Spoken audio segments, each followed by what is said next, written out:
Kita melihat aktivitas dari pagi sampai malam ini kegiatan kita cukup padat ya teman-teman ya. Mungkin sebagian teman-teman juga sama seperti aku, cukup kelelahan sampai di malam hari ini.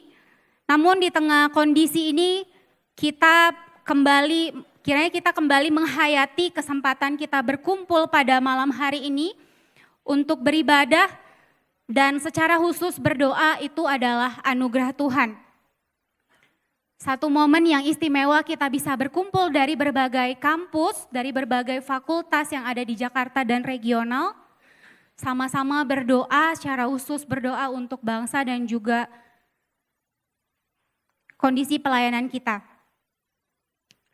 Dalam segala kondisi teman-teman saat ini, mari mengambil waktu untuk menenangkan diri.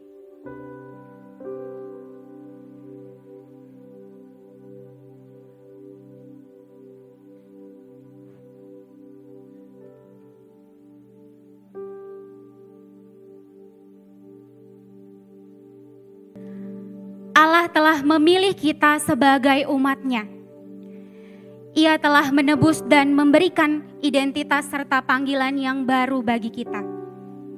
Menjadi imamat yang rajani, bangsa yang kudus, yang dipanggil untuk menyaksikan Kristus kepada dunia. Sebagai mahasiswa-mahasiswi Kristen, kita dipanggil menjadi garam dan terang di tengah lingkungan kita, melalui berbagai peran yang kita jalani. Sebagai mahasiswa, koordinator, tim inti PKK dan peran lainnya. Allah bahkan mempercayakan visi yang besar kepada kita sebagai pelayan PMK. Menghasilkan alumni yang menjadi garam dan terang di kampus dan di tengah masyarakat. Namun kita perlu dengan jujur mengakui bahwa seringkali kita belum sepenuhnya menghidupi identitas kita dan menjalankan peran kita sebagai imamat yang rajani. Dalam banyak hal kita tidak sungguh-sungguh hidup beribadah kepada Allah, sehingga kita pun gagal menyaksikan Kristus dengan nyata. Dalam studi, kita tidak selalu belajar dengan sungguh-sungguh dan dengan motivasi yang benar. Kita sering tidak peka dan cenderung apatis terhadap kondisi di sekitar kita.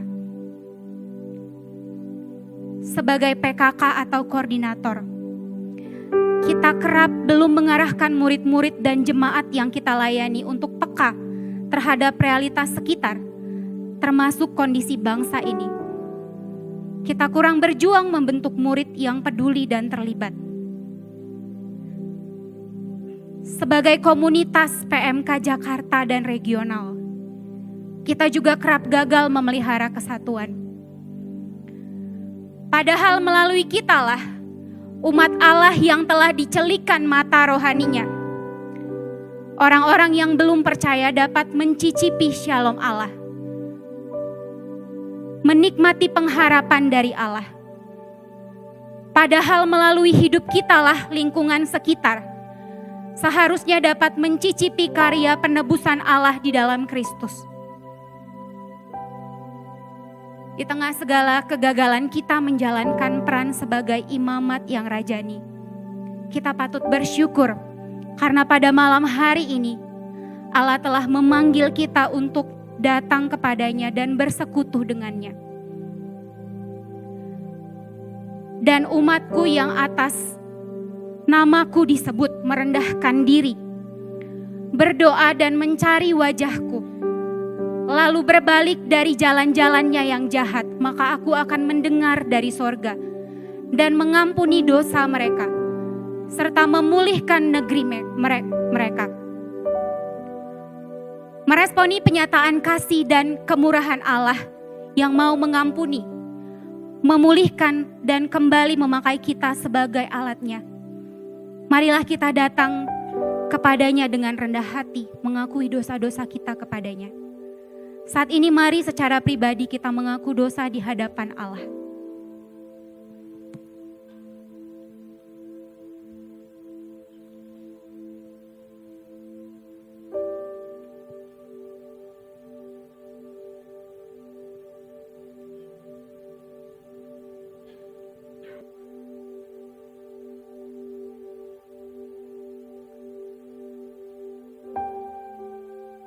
sebagai satu komunitas umat percaya,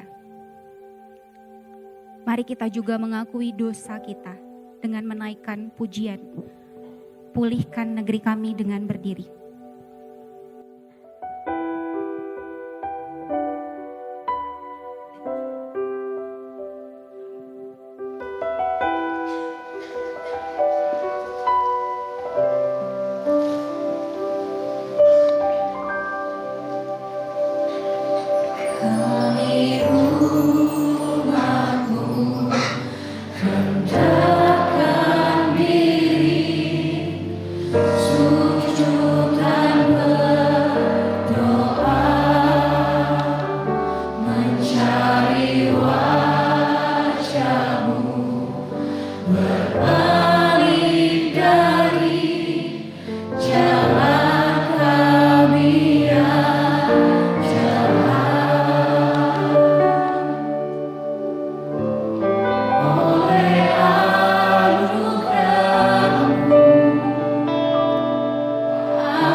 dosa kami.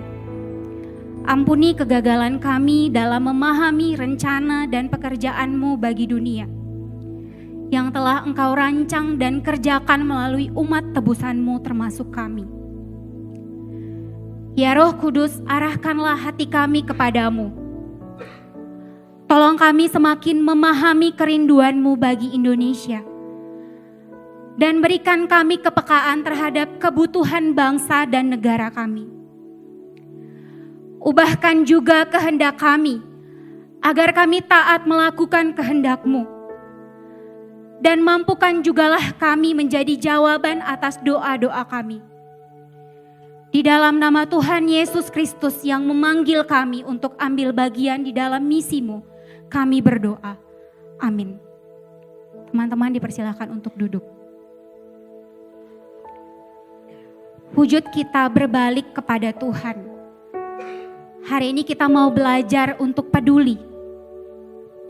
Mau berdoa bagi kondisi-kondisi yang ada di Indonesia. Kita mau belajar memahami kerinduan dan hati Allah bagi bangsa kita. Kita akan berdoa untuk beberapa isu yang strategis. Ekologi, kemiskinan, pendidikan, kesehatan, dan juga bonus demografi. Kita akan berdoa yang pertama untuk ekologi. Mazmur 104 mengungkapkan Allah tidak hanya menciptakan alam, tetapi Ia sendiri terus bekerja memelihara ciptaannya. Ia memberi minum segala binatang di padang, memuaskan dahaga keledai-keledai hutan, dan membuat pohon-pohon menjadi kenyang oleh perawatannya. Karena kasih-Nya kepada alam ciptaan, Allah memanggil manusia untuk menjadi rekan sekerjanya memelihara alam ciptaan milik-Nya. Namun karena ulah manusia, saat ini alam ciptaannya khususnya Indonesia mengalami fase darurat ekologis yang serius akibat deforestasi, alih fungsi lahan, pertambangan, dan pengelolaan limbah yang buruk. Dampak nyata kerusakan ini sudah kita lihat dan rasakan.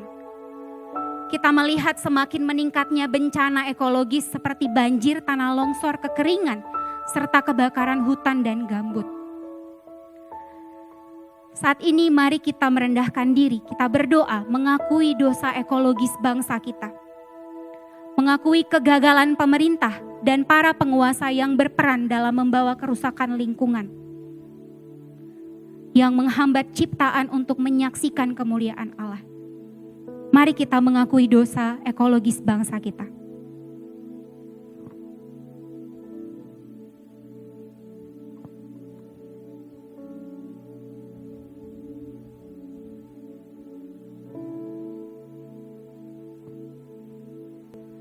Mari juga mengakui dosa kita sebagai umat Tuhan. Kita sering gagal menjadi rekan sekerjanya dalam memelihara lingkungan. Dalam keseharian kita sering terlibat melalui pilihan-pilihan kecil yang kita anggap sepele. Mungkin kita masih kerap menggunakan plastik sekali pakai. Kurang bertanggung jawab terhadap sampah sendiri. Boros dalam memakai listrik dan air. Serta mungkin lebih memilih memakai kendaraan pribadi bahkan untuk jarak yang sebenarnya dekat. Selain itu kita juga mungkin sering membeli pakaian secara berlebihan dan tanpa sadar ikut mendukung industri fast fashion yang menjadi salah satu penyumbang sampah terbesar di Indonesia. Mari kita mengakui dosa kita sebagai umat Tuhan yang berkontribusi di dalam merusak lingkungan. Mari kita berdoa.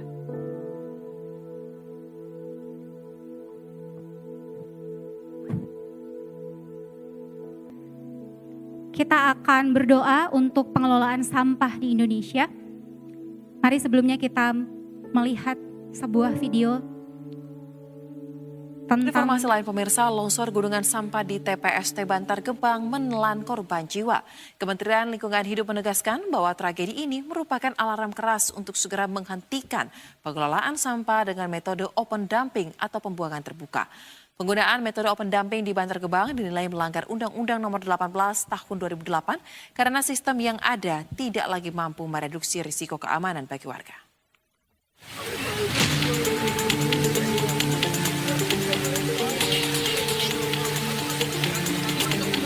Menteri Lingkungan Hidup Hanif Faisal Nur Rafiq menegaskan pihaknya tengah mengusut unsur pidana terkait dengan longsor sampah yang menewaskan 7 orang di tempat pengelolaan sampah terpadu Bantar Gebang atau TPST Bantar Gebang, Kota Bekasi, Jawa Barat. Hanif menyebut harus ada pihak yang bertanggung jawab atas insiden maut itu.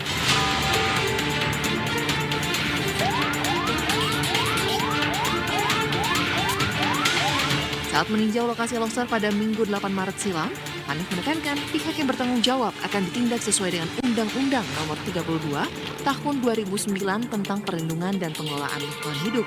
Hanif juga menyinggung Undang-Undang Nomor 18 Tahun 2008 yang sudah melarang proses open dumping atau pembuangan terbuka.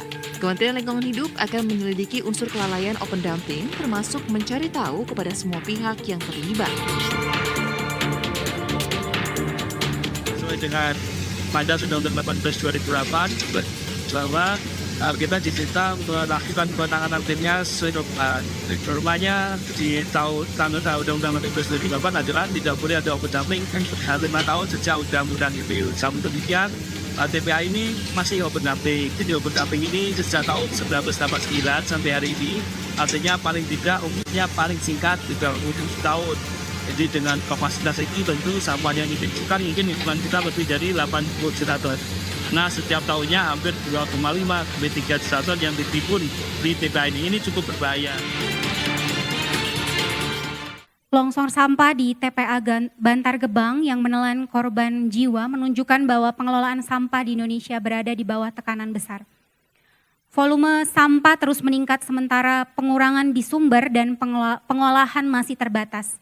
Akibatnya TPA menjadi tempat menumpuknya kegagalan sistem dari sampah yang tidak dipilah sehingga kebijakan yang tidak berjalan. Masalah ini bukan sekedar teknis, tetapi krisis sistemik yang melibatkan pemerintah, industri, dan masyarakat. Tanpa perubahan pola konsumsi, tanggung jawab produsen, dan kesadaran publik, TPA akan terus menjadi bom waktu. Karena itu diperlukan perbaikan menyeluruh dari hulu ke hilir, mulai dari pengurangan sampah di sumber, edukasi pemilahan, inovasi pengolahan, hingga penegakan kebijakan yang konsisten dan berpihak pada keberlanjutan lingkungan. Mari yang pria berdoa agar pemerintah kita serius menjadikan pengolahan sampah menjadi prioritas politik dan ekonomi nasional. Doakan agar isu sampah tidak dianggap sepele. Dalam kondisi saat ini kita sebenarnya tidak mulai dari nol. Ada banyak daerah di Indonesia yang sudah punya bank sampah aktif. Program pengurangan plastik dan bahkan kebijakan lingkungan di mana produsen bertanggung jawab penuh atas seluruh siklus hidup produknya. Terutama pengelolaan limbah pasca konsumsi. Namun keberanian politik untuk konsisten dan menegakkan aturan masih belum kuat. Yang wanita, kita masih sering berbicara soal solusi tanpa mengetahui secara rinci komposisi aliran sampah di setiap wilayah. Padahal karakter sampah kota wisata, kota industri, kota agraris, kota pesisir sangat berbeda. Tanpa pemetaan yang jelas, kebijakan pengelolaan sampah akan sulit mencapai sasaran. Karena itu yang wanita, mari mendoakan pemerintah dan masyarakat agar dapat menggunakan pendekatan berbasis data dalam menangani sampah. Mari kita berdoa untuk pokok doa kita masing-masing.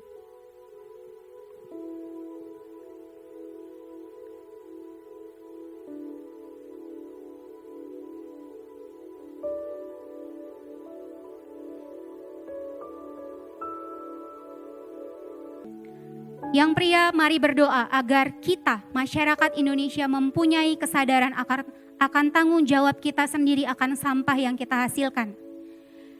Yang wanita, mari berdoa untuk partisipasi gereja dalam mengedukasi dan meningkatkan kesadaran jemaat untuk merawat lingkungan.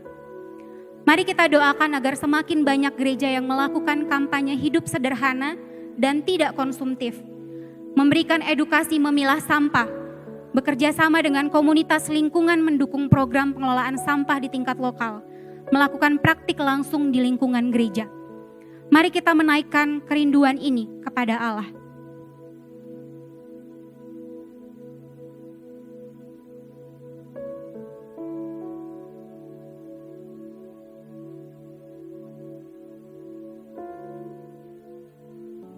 Mari berdoa untuk kita, para pengurus PMK, para pelayan PMK, supaya mengingat isu ini dan memperjuangkannya di dalam setiap kegiatan, dan melakukan apa yang menjadi bagian kita.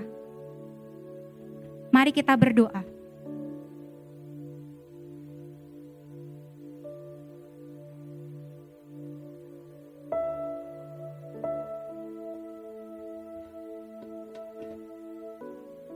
Selanjutnya kita akan berdoa untuk isu kemiskinan. Dalam hukum Taurat terlihat jelas bahwa Allah tidak pernah menutup mata terhadap orang miskin. Dia memerintahkan umatnya untuk tidak memungut seluruh hasil panen, melainkan menyisakan sebagian bagi mereka yang berkekurangan. Orang miskin harus diperhatikan dan ditolong. Melalui ketetapan ini, Allah menunjukkan perhatiannya yang nyata kepada mereka yang lemah, sekaligus memanggil umatnya untuk ambil bagian dalam kepedulian tersebut. Mari kita berdiri sebelum kita menaikkan doa kita bagi isu kemiskinan. Mari kita menyanyikan God of the Poor.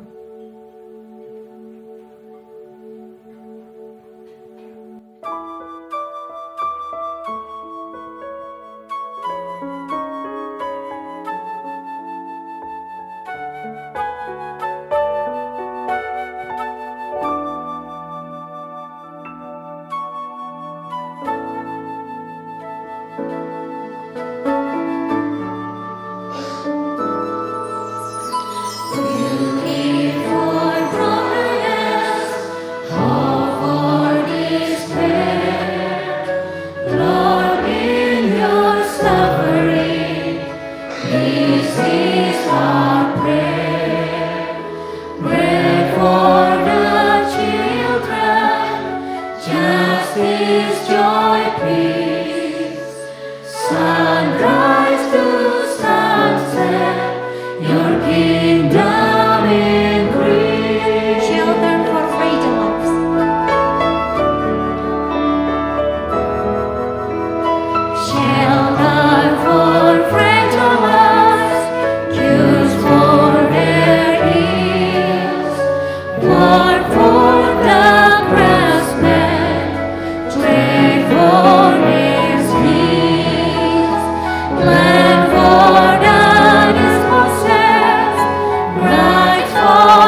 Tidak lama ini kita mendengar seorang anak berumur 10 tahun, Yohanes Bastian Roja di Kabupaten Ngada, NTT.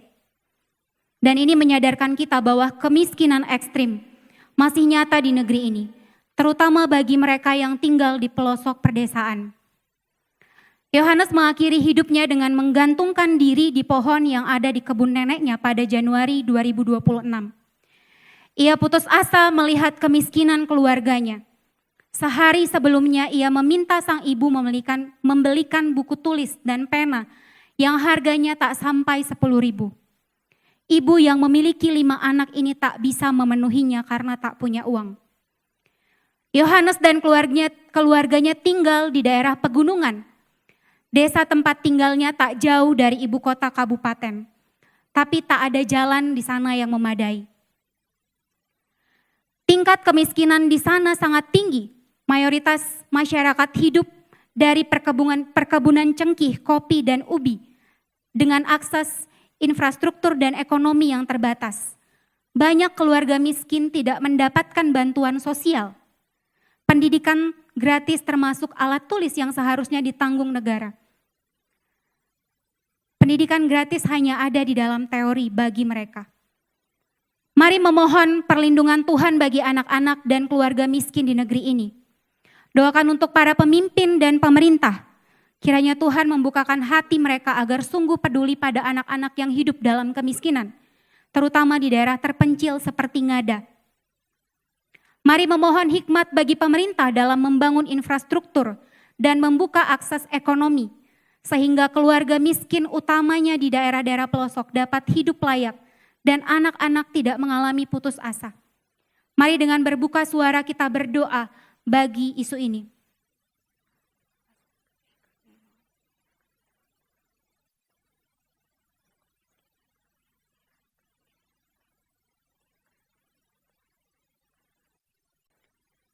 Kita akan berdoa untuk buruknya tata kelola keuangan pemerintah yang berdampak pada kehidupan masyarakat. Sejak Januari 2025, pemerintahan Prabowo Subianto melakukan efisiensi atau pemangkasan anggaran secara besar-besaran di daerah di berbagai kementerian dan lembaga. Pemangkasan anggaran ini masih berlanjut di tahun ini dengan maksud menjaga agar defisit APBN tidak semakin besar. Namun pemangkasan anggaran besar-besaran ini menuai kritik karena dilakukan tanpa kriteria yang jelas. Beberapa sektor pelayanan publik yang vital justru mengalami pemangkasan dan akibatnya ada banyak lembaga yang sebenarnya mempunyai program prioritas yang baik menjadi terhambat dan terbatas dalam melaksanakan program-programnya. Salah satu dampak buruknya adalah dinonaktifkannya 11 juta peserta BPJS penerima bantuan iuran. 11 juta orang kehilangan status kepesertaan aktif di BPJS dan hal itu membuat banyak masyarakat gagal mendapatkan pelayanan kesehatan yang mendasar.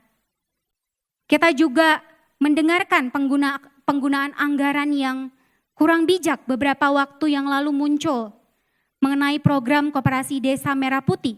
Berkaitan dengan program ini, pemerintah berencana membeli sekitar 105.000 mobil pickup dari India dan sekitar 1.200 unit diantaranya sudah tiba di Indonesia. Kebijakan ini membunuh industri otomotif dalam negeri dan sekaligus mengancam keberlangsungan pekerjaan para buruh pabrik otomotif. Jika ini dilanjutkan, maka akan berpotensi memperburuk kondisi ekonomi masyarakat Indonesia dan menciptakan lingkaran kemiskinan. Untuk hal ini, meminta Hilda memimpin kita di dalam doa. Mari kita menundukkan kepala, kita bersatu di dalam doa.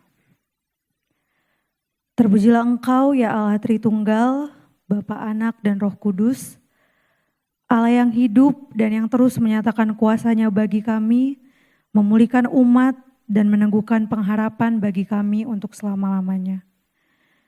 Tuhan, sama seperti Elia berseru di Gunung Karmel, malam ini Tuhan di ruangan ini kami datang berseru kepadamu atas setiap kondisi yang tadi sudah kami saksikan ya Bapa.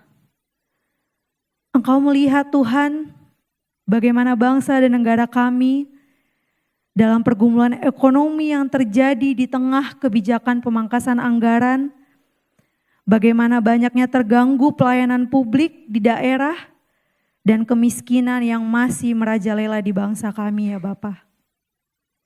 Engkau juga melihat Tuhan, masih banyak kebijakan-kebijakan yang menimbulkan kebingungan dan kekhawatiran di tengah rakyat, sehingga kami berseru kepadamu ya Tuhan, tolong kami ya Tuhan, dan pulihkan bangsa kami. Kami berdoa Tuhan bagi pemerintah kami, berikanlah kepada bangsa ini pemimpin yang takut akan Tuhan, yang berakar di dalam Tuhan, yang berintegritas dan kompeten dalam mengelola bangsa ini. Bentuklah Tuhan dalam diri pemimpin kami, kerinduan untuk melayani, bukan mencari kepentingan sendiri. Biarlah setiap kebijakan berpihak kepada rakyat, menjawab kebutuhan dan membawa keadilan. Ya Tuhan Allah kami yang hidup, bangkitkanlah ya Tuhan pemimpin yang berakar di dalam Engkau, dan selalu berusaha untuk mengerjakan segala tanggung jawabnya dalam kebenaran dan untuk keadilan di bangsa ini. Tuhan kami berseru atas segala ketidakadilan, terkhususnya pengelolaan keuangan di negara kami. Seperti Engkau menyatakan kebenaran-Mu di Gunung Karmel, nyatakanlah keadilan-Mu atas segala yang tidak benar. Engkau juga yang memutus rantai kemiskinan yang sangat merajalela di negara kami ya Bapa. Engkau juga yang memulihkan segala bencana, ketidakadilan, hal yang tidak ideal di bangsa kami ini ya Tuhan. Dan Tuhan, kami yang saat ini berdoa, mahasiswa-mahasiswa dari berbagai kampus yang ada di Jakarta dan regional, kiranya Engkau juga berkenan mengubah hati kami ya Tuhan. Dorong kami untuk tidak hanya berdoa tetapi juga bertindak.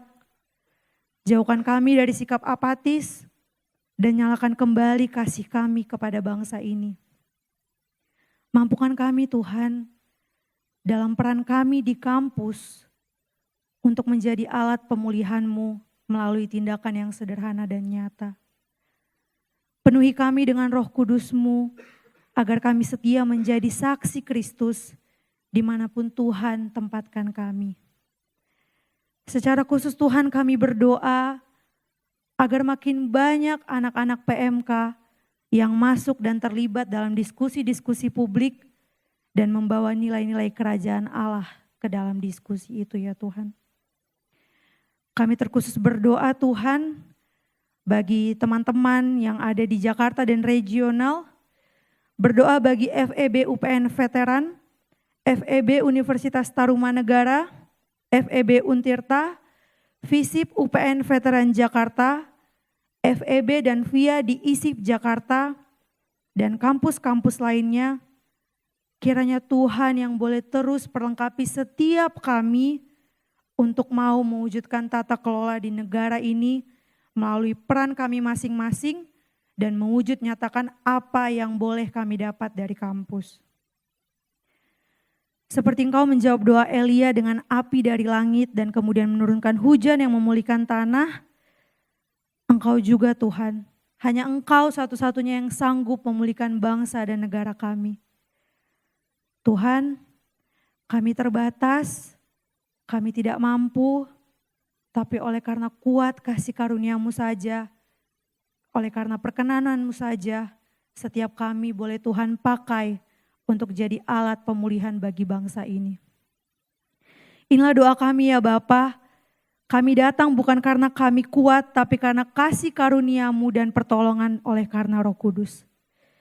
Di dalam nama Tuhan Yesus kami berdoa dan mengucap syukur. Teman-teman dipersilakan untuk duduk. Kita akan berdoa untuk isu pendidikan.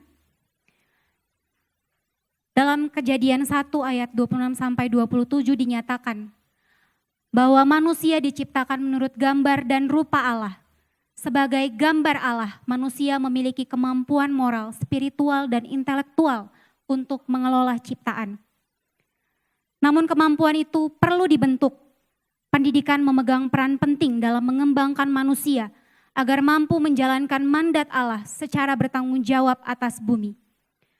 Pendidikan seharusnya menolong manusia bertumbuh dan berkembang. Namun bagaimana kondisi pendidikan kita saat ini? Realitasnya sistem pendidikan kita masih sangat memprihatinkan dan membutuhkan perhatian serius.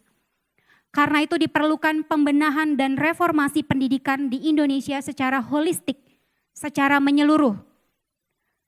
Yang artinya perlu diperbaiki bukan hanya satu atau dua aspek, tetapi seluruh bagian dalam sistem pendidikan.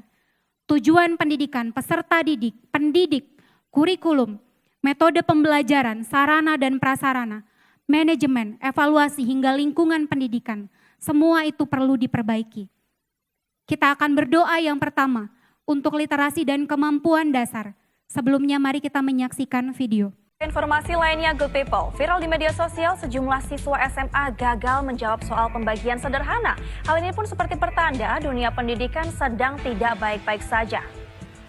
12 dibagi 3.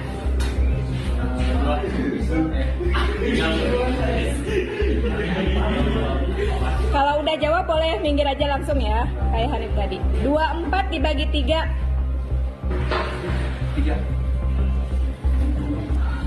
16 dibagi 4. 28 dibagi 4. Seorang guru menggugah video anak didik yang tidak bisa menjawab pertanyaan soal pembagian viral.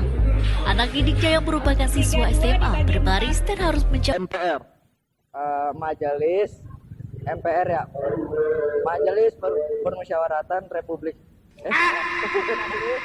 Apa kepanjangan dari MPR? MPR, M-nya? PR. M-nya? PR. M-nya? Mas.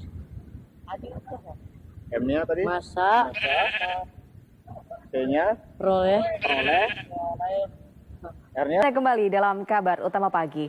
Ratusan siswa di sejumlah sekolah menengah pertama di Kabupaten Buleleng terindikasi tidak lancar dalam membaca, menulis maupun berhitung. Pihak sekolah pun putar otak untuk membantu siswa dengan menerapkan metode belajar khusus. Mendapat bimbingan khusus di sela jam istirahat sekolah di ruang guru BK. Bimbingan diberikan kepada siswa agar dapat segera lancar membaca, menulis, dan berhitung untuk mengejar pelajaran. Salah satu persoalan besar pendidikan Indonesia adalah rendahnya tingkat literasi dan kemampuan dasar, terutama kemampuan berpikir logis dan ilmiah. Literasi tidak hanya berarti kemampuan membaca dan menulis, tetapi juga kemampuan memahami dan mengolah informasi agar dapat digunakan dalam kehidupan nyata. Menteri Pendidikan Dasar dan Menengah menyebutkan bahwa sekitar 75% anak usia 15 tahun memang mampu membaca, tetapi tidak memahami apa yang mereka baca. Selain itu, sekitar 82% anak usia 15 tahun memiliki kemampuan matematika di bawah standar. Ada juga penelitian dari PISA yang menunjukkan bahwa kemampuan literasi sebagian lulusan sarjana di Jakarta masih lebih rendah dibandingkan siswa SMP di Denmark. Sementara itu UNESCO menunjukkan bahwa minat baca masyarakat Indonesia hanya sekitar 0,001%. Artinya dari 1.000 orang hanya 1 yang rajin membaca. Data ini menunjukkan pendidikan Indonesia masih berada pada tahap yang sangat mendasar. Kondisi ini bukan hanya berdampak pada dunia akademik, tetapi juga dapat menurunkan kualitas demokrasi dan produktivitas bangsa. Di tengah kondisi ini Indonesia cenderung menjiplak metode pembelajaran dari negara maju, di mana hal itu belum tentu sesuai dengan kondisi pendidikan Indonesia yang masih berada pada level yang mendasar. Mari bersama-sama kita berdoa supaya pendidikan kita berfokus pada penguatan fondasi dan kemampuan dasar. Doakan agar pihak-pihak terkait menyusun kurikulum yang benar-benar sesuai dengan kebutuhan nyata masyarakat Indonesia. Dan doakan agar pemimpin diberikan hikmat di dalam merancang kebijakan yang tepat dan berdampak bagi masa depan bangsa. Mari juga berdoa supaya Tuhan menumbuhkan budaya literasi masyarakat Indonesia. Mari kita berdoa.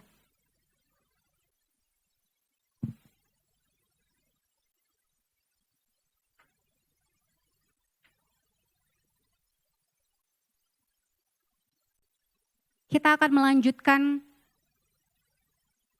persekutuan doa kita secara khusus mendoakan isu pendidikan di dalam kelompok. Silakan berkumpul 5 orang.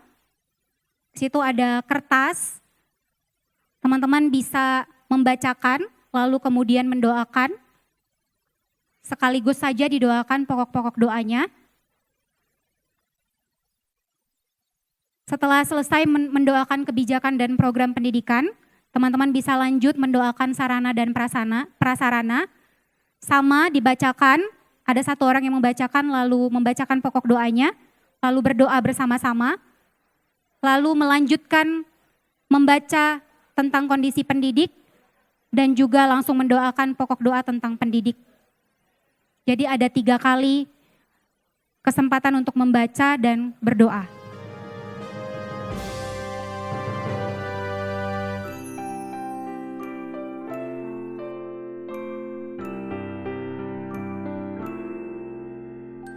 Lord of the universe, hope of the world, Lord of the limitless reaches of space, here on this planet you put on our flesh, fastness confined in the womb of a maid, born in our likeness, you ransom our race. Savior, we worship you, praise and adore. Help us to honor you more and yet more. Help us to honor you more and yet more. Ya teman-teman, persekutuan doa di dalam kelompoknya sudah berakhir. Mari bersama-sama kita berdoa bagi para guru yang sehari-hari mengajar di kelas. Di tengah berbagai tantangan dan kesulitan yang begitu besar karena sistem yang sudah sedemikian bobrok. Mungkin mereka tidak bisa langsung mengubah banyak hal, tetapi mereka masih memiliki otonomi di kelas. Doakan agar para guru dimampukan untuk tetap fokus mengerjakan tugasnya mengajar di kelas. Doakan agar para guru tetap setia memberdayakan dan membentuk murid-murid dengan penuh tanggung jawab dan kasih. Mari kita berdoa untuk para guru di Indonesia.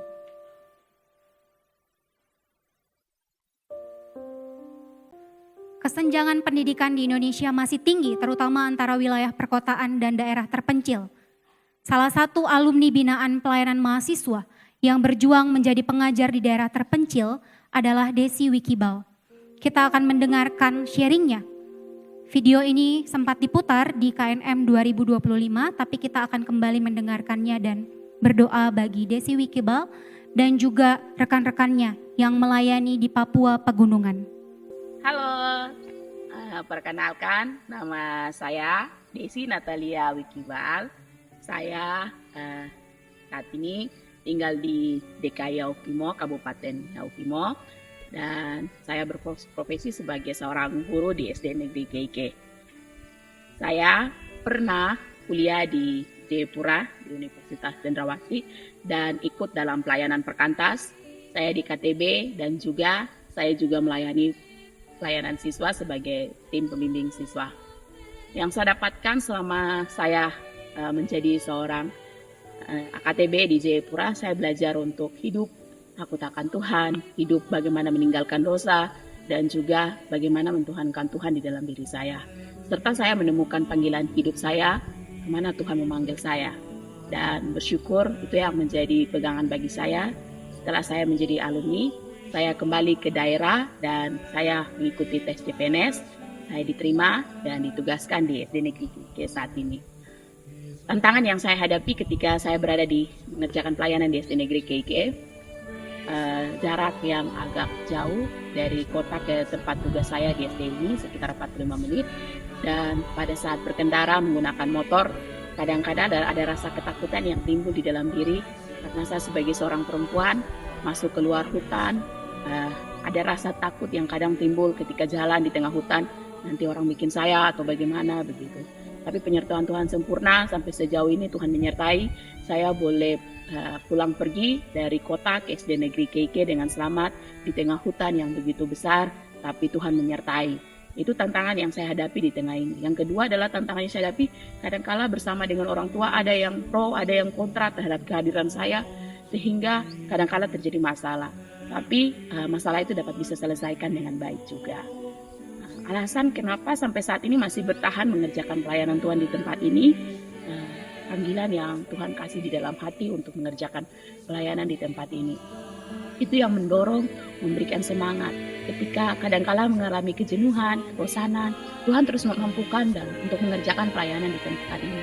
Semangat yang baru dari Tuhan itu yang terus memotivasi saya untuk terus mengerjakan pelayanan di tempat ini. Melihat ada sebanyak adik-adik pelajar di tempat ini mengalami pertumbuhan, bahkan mereka boleh tahu membaca, menulis, itu adalah sukacita yang Tuhan kasih untuk terus mengerjakan pelayanan di tempat ini. Mari bersama-sama kita bersyukur untuk perjuangan dan apa yang sudah dikerjakan Desi dan rekan-rekannya di tengah keterbatasan yang ada. Mari bersyukur untuk guru-guru lokal dan anak-anak yang terus bertumbuh.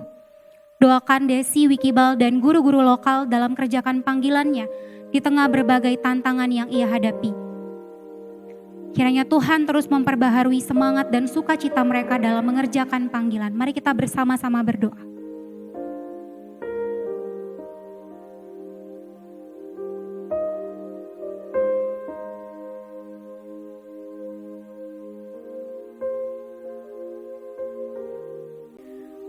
Mari bersama-sama berdoa. Tuhan kirim guru-guru yang memiliki hati untuk melayani Tuhan di daerah-daerah terpencil. Doakan PMK menghasilkan semakin banyak alumni-alumni yang taat. Kerjakan panggilan dalam dunia pendidikan. Mau taat jika Tuhan panggil ke daerah, meski secara finansial sulit. Doakan kampus-kampus yang memiliki jurusan pendidikan yang ada di Jakarta. Secara khusus mari berdoa untuk Universitas Mustopo, Unindra, Atmajaya yang juga menyelenggarakan pendidikan keguruan. Mari kita berdoa.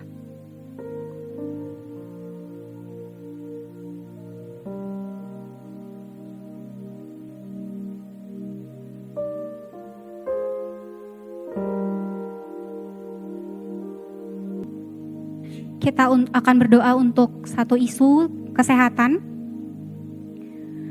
Dalam hukum Taurat, kita menemukan ada aturan tentang makanan, kebersihan pribadi, karantina penyakit, hingga sanitasi lingkungan. Hal tersebut menunjukkan bahwa Allah peduli terhadap kesehatan manusia. Semua itu bukan sekedar aturan ritual, tapi juga perlindungan bagi kehidupan manusia. Setiap tahun lulusan dokter di Indonesia tercatat semakin meningkat. Namun paradoksnya masih banyak fasilitas kesehatan di Indonesia yang tidak memiliki dokter. Ketua Umum Pengurus Besar Ikatan Dokter Indonesia mengungkapkan, masalah utama krisis dokter di layanan dasar terletak pada kegagalan distribusi. Ia menegaskan banyak dokter menumpuk di kota besar, sementara ratusan puskesmas di daerah terpencil masih kosong tanpa tenaga medis. Menurutnya Indonesia bukan mengalami krisis jumlah dokter, melainkan krisis dalam pemerataan dan kualitas pelayanan kesehatan. Dan kondisi ini diperparah oleh berbagai faktor di lapangan seperti fasilitas yang belum memadai, beban kerja yang lebih tinggi, serta insentif yang belum ideal. Akibatnya tidak sedikit puskesmas yang akhirnya bergantung pada perawat dan tenaga non-dokter untuk menjalankan layanan dasar. Meskipun ada banyak tindakan medis yang seharusnya hanya dapat dilakukan oleh dokter. Pada akhirnya ketimpangan ini bukan sekedar persoalan angka atau statistik, melainkan menyangkut nyawa manusia. Tanpa kehadiran dokter di lini pertama, penyakit yang seharusnya bisa ditangani sejak dini beresiko berkembang menjadi ancaman yang lebih serius. Karena itu tantangan yang dihadapi bukan hanya mencetak lebih banyak dokter, tetapi memastikan mereka hadir dan melayani di tempat-tempat yang paling membutuhkan. Mari kita berdoa bersama-sama. Doakan mereka yang saat ini kesulitan mengakses layanan kesehatan, agar Tuhan memelihara, memberi pertolongan dan membuka jalan sehingga mereka tetap bisa mendapatkan penanganan yang dibutuhkan. Mari kita berdoa.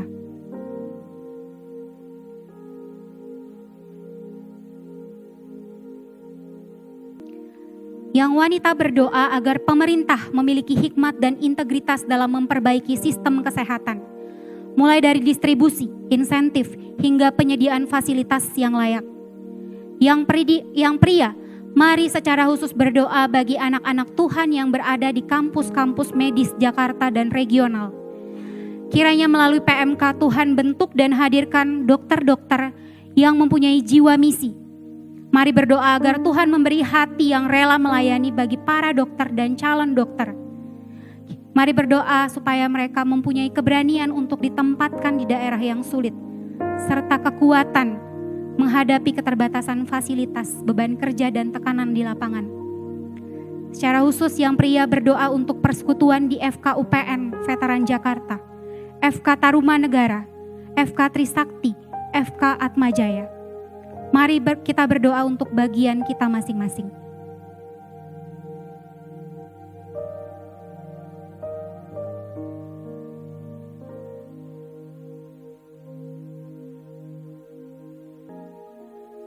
Kita akan berdoa untuk pokok doa yang terakhir tentang bonus demografi. Sebelumnya kita akan mendengarkan video dari dosen FEB UI.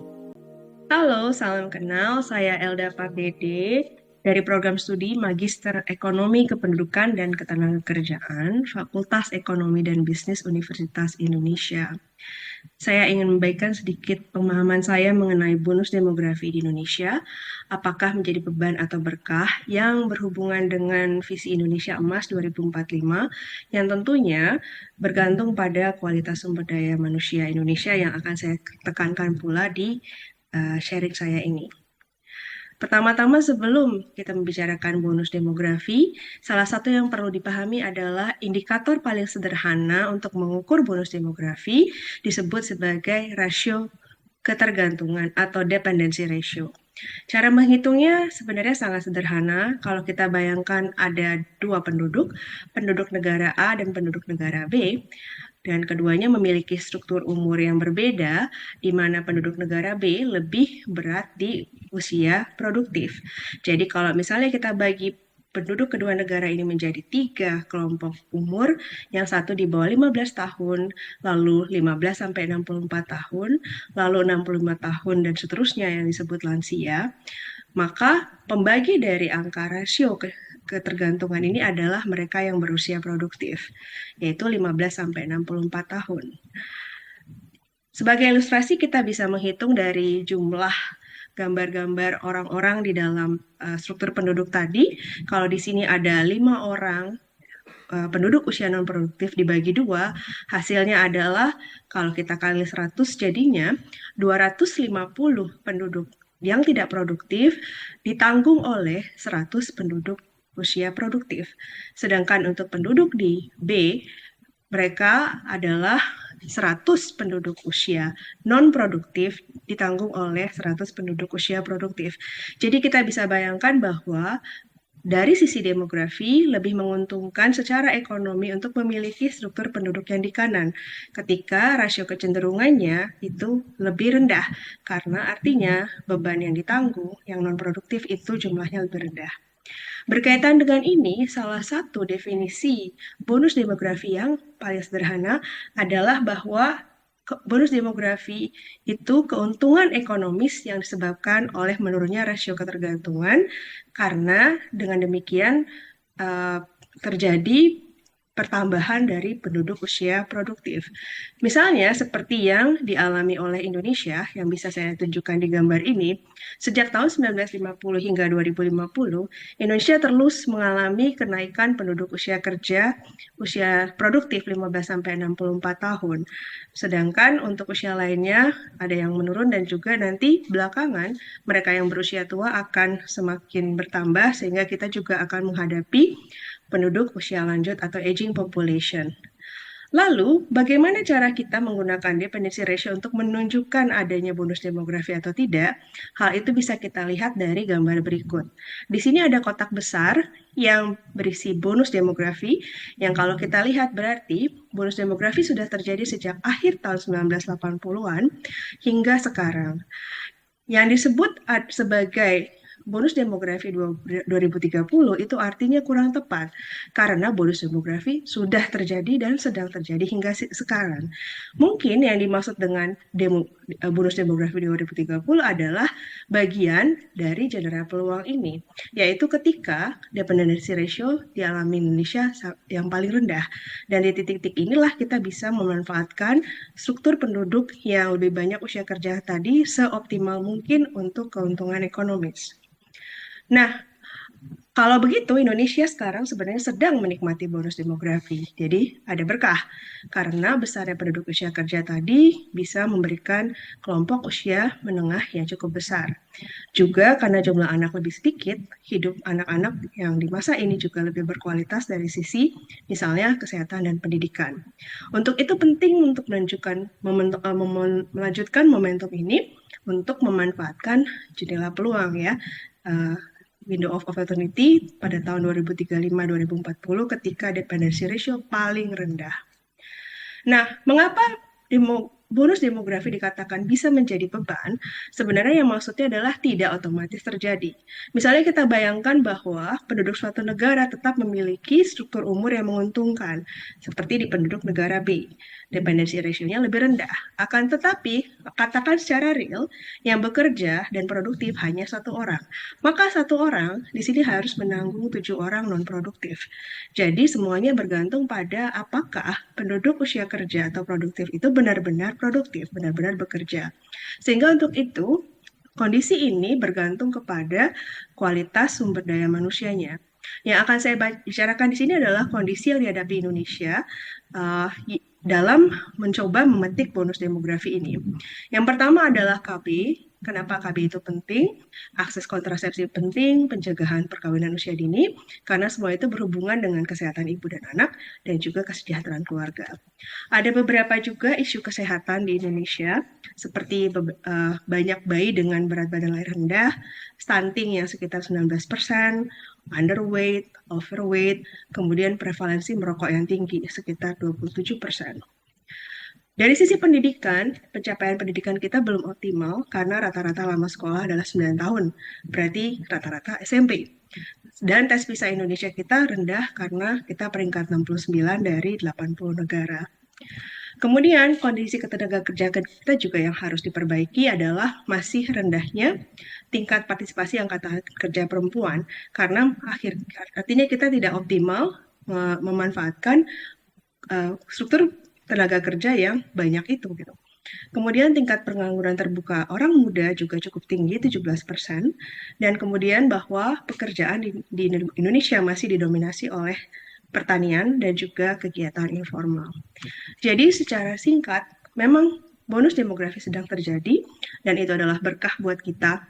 Tetapi kita kalau tidak memanfaatkannya sebesar mungkin dan juga apalagi pada saat titik terendah kita bisa dapat keuntungan ekonomis yang sangat besar, maka itu bisa menjadi beban ke depannya. Sehingga kalau kita mau mengoptimalisasi bonus demografi, kita harus melakukan peningkatan kualitas sumber daya manusia.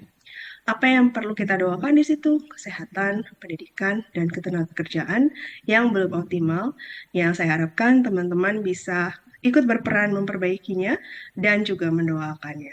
Terima kasih dan Tuhan memberkati.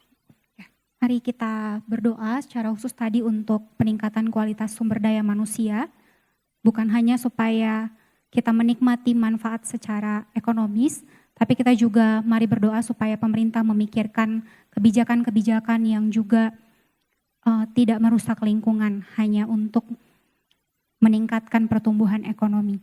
Mari kita berdoa untuk apa yang tadi di-sharingkan oleh Kakak Lucy. Mari kita berdoa.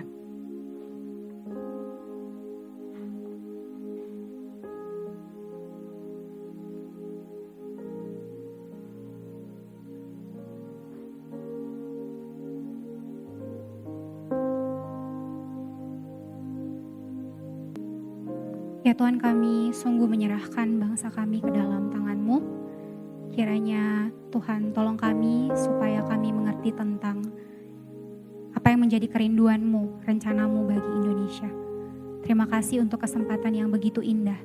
Kami bisa berkumpul berbagai dari pengurus pelayan dari berbagai PMK yang ada di Jakarta. Bisa berkumpul dan berdoa mengarahkan hati kami kepadamu. Ini doa kami ya Tuhan, di dalam nama Kristus Yesus kami sampaikan. Amin. Kita mempunyai pengharapan kepada Allah yang setia pada rancangannya. Ia yang telah memilih dan menebus kita, telah mengampuni kita, dan mau kembali memakai kita untuk menyaksikan Kristus bagi sekitar, bagi Indonesia bahkan dunia. Tetapi kamulah bangsa terpilih, imamat yang rajani, bangsa yang kudus, umat kepunyaan Allah sendiri, supaya kamu memberitakan perbuatan-perbuatan yang besar dari Dia, yang telah memanggil kamu keluar dari kegelapan kepada terangnya yang ajaib. Karena itu kembalilah menjadi umat yang sejati, yang sungguh-sungguh hidup beribadah kepada Allah. Dan kamu, hai para pelayan PMK, kembali jugalah ke kampusmu, membangun kehidupan umat yang beribadah kepada Allah, sehingga semakin banyak orang dan lingkungan yang dapat mencicipi shalom Allah. Mari dengan berdiri, kita menaikkan pujian. Kamulah bangsa terpilih.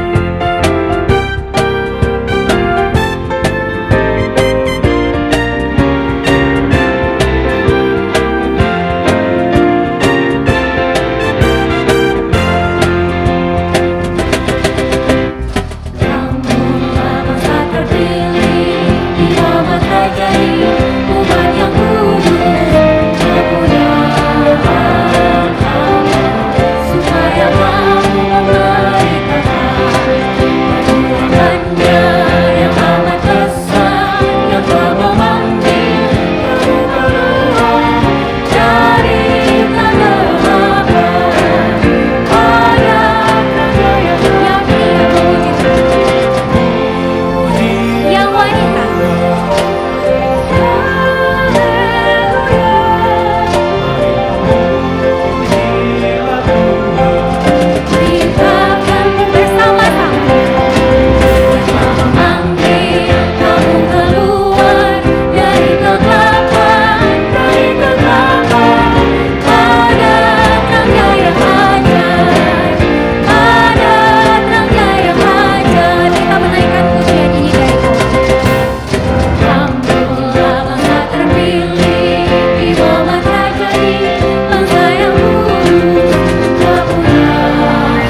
Ya Tuhan, ini hidup kami yang adalah milik-Mu.